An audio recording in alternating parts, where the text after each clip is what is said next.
Here in Florida, February is normally a month that starts to feel like spring. We start seeing longer daylight hours and warmer temperatures, but this year at the beginning of February is a little bit different. I'm filming this video on Wednesday, the weekend before one of the coldest cold snaps that we've had in the last 10 to 20 years here in Florida. So although this video is going to cover what vegetables, herbs, and flowers we can plant in the month of February, I'm going to highly recommend that all of us wait until after the last few days of this cold snap. If you're behind on seed starting, now is probably a great time to get started on some seed starting as long as you're indoors. So let's get right into it, starting with some salad greens. Salad greens are a great crop for all of us in North, Central, and South Florida to transplant this month. And when I say salad greens, I'm talking about arugula, endive, kale, lettuce, and spinach. The cold temperatures are great for these crops. It actually makes them sweeter and reduces the chances of bolting. So if you have some space in the garden, I highly recommend squeezing in some lettuce greens. You can see I've got them squeezed in all over the place in my garden. I think this right here is a butter crunch lettuce, and I've got more sprinkled back here. I know I'm a little delinquent on harvesting some of my greens, but I'm going to see if I can do it after this cold snap and get them just a little bit sweeter and more tender. Next up, cooking greens. This is a category that includes collards, mustards, and Swiss chard. Swiss chard is actually the most flexible out of all three of these when it comes to handling both cool temperatures and warm temperatures. So Swiss chard can be transplanted across the whole state of Florida in the month of February. When it comes to collards and mustards, North and Central, you can still go for it. For South Florida, I don't recommend planting collards or mustards. And I know collards can survive almost year-round in South Florida, but these recommendations for planting windows are for the best crop yield and the best crop performance. Collards and mustards might start to bolt on you, or they might get really wilty leaves in the heat, so I don't recommend planting them anymore. So if you're gardening in South Florida, Swiss chard is the better choice here, and if you don't like the flavor of Swiss chard, I would recommend planting a Fort Hook Giant. I'll put a link in the description box below to some seeds for Fort Hook Giant Swiss chard, but it's a much more mild tasting variety. Another great category to plant in February is root veggies. In North and Central Florida, you can direct sow beets, carrots, radishes, and turnips. Although beets are able to be transplanted, and it might be a really good idea to go with transplants this late in the season. If you're in South Florida, I recommend skipping the beets and turnips because they need a longer stretch of cool weather to prevent bolting and to size up properly. When direct sowing these crops, keep in mind that germination can be a little bit slower in the cooler weather, so if you don't see sprouts right away, don't panic. It's normal. Be patient, keep the moisture consistent, and it should work. One quick crop I want to mention is celery. North, Central, and South Florida can all transplant celery in February. Celery prefers cool weather and does best when it can establish before the temperatures climb. Just make sure it stays evenly watered because celery is very sensitive to drying out. February conditions are ideal for getting strong, steady growth before spring heat arrives. Next, we have one of my favorites. It's a sugar snap pea. This is an absolute must to put in your garden if you want some garden snacks in the spring. I recently upgraded to these obelisk trellises. They're a nice thin metal that I got from Rockledge Gardens. And so many of these sugar snap peas are climbing up it, and they're doing really well. I just haven't gotten any peas yet. In another spot in my garden, I planted sugar snap peas, and I noticed the next day that a squirrel had dug them up and eaten the seeds. So if you have issues like that, similar to me, I would recommend covering the planting spot for a moment with a small humidity dome or a plastic cup or some kind of cover to protect it in that early stage. Once the plants get a little bit of growth on them, the squirrels seem to leave them alone. I think they're after the actual seed. But this one is such a beautiful crop, easy crop to grow. Get it in your garden if you don't already. All of us across the whole state can direct sow this crop. Now let's talk about brassicas, like Brussels sprouts, broccoli, cauliflower, cabbage, Chinese cabbage, and kohlrabi. In North and Central Florida, you can transplant all of these in February, especially if you're choosing varieties with shorter maturity times. In South Florida, I recommend sticking with Chinese cabbage and kohlrabi. The larger heading brassicas like broccoli, cauliflower, cabbage, and Brussels sprouts, they all need a longer stretch of cool weather to form properly, and South Florida tends to warm up too quickly this time of year for that.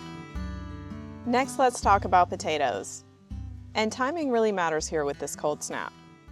For Irish potatoes, gardeners in North and Central Florida can plant seed potatoes in February, but I recommend waiting until after this cold snap passes.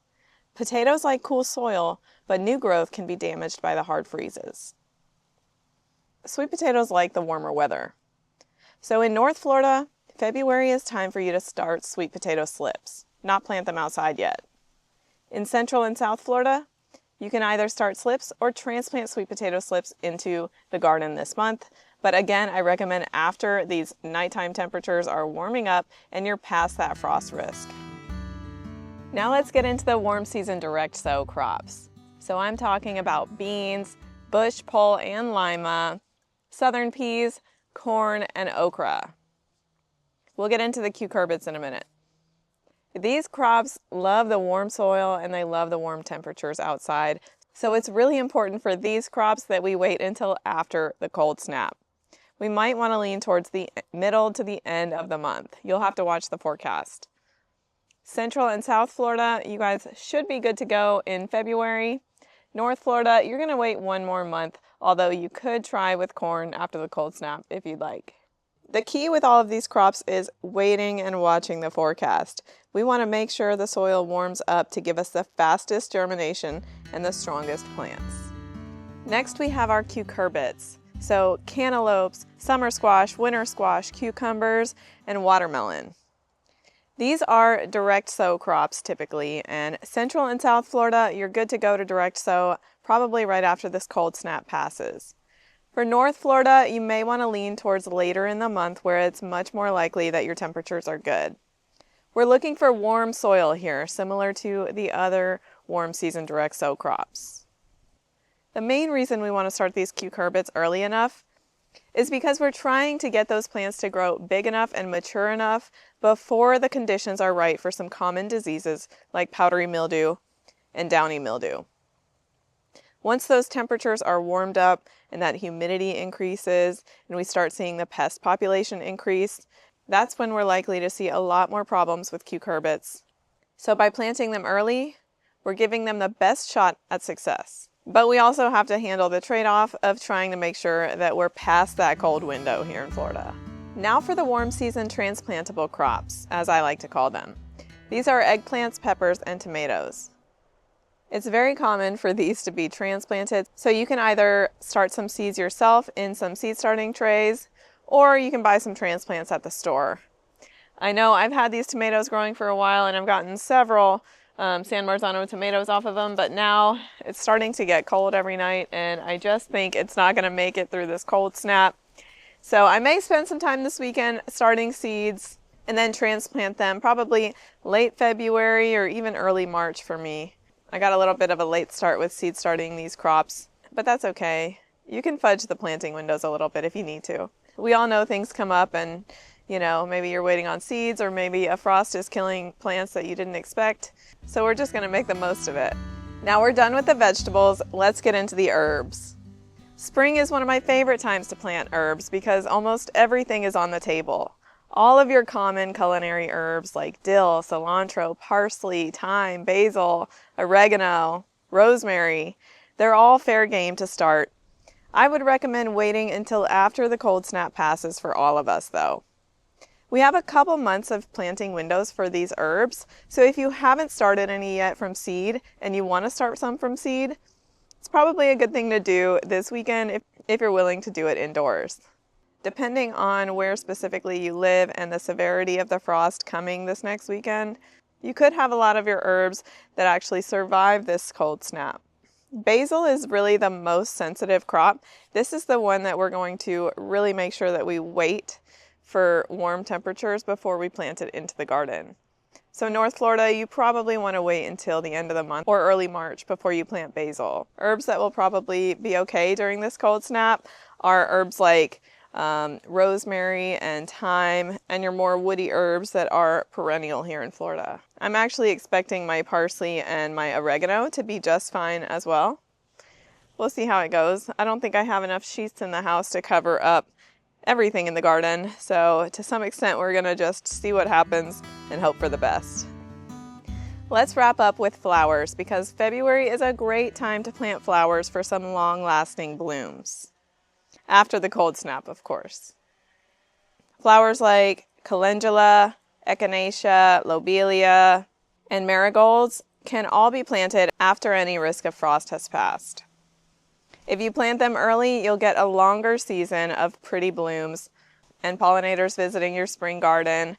So mid to late February, get those flowers in the garden. These are calendula, and wow, they're growing so well. I planted them, I think 2 months ago, but we're still in the window for planting them if you'd like. And they seem to grow really fast, lots of petals. When you harvest them for tea, you actually are going to use the petals, so it benefits you to get a variety that has more petals versus a variety that has fewer petals. That's it for today's video. I hope you enjoyed it, and as for me, I'm going to spend the next day and a half trying to figure out how I'm going to protect all of these plants around the house.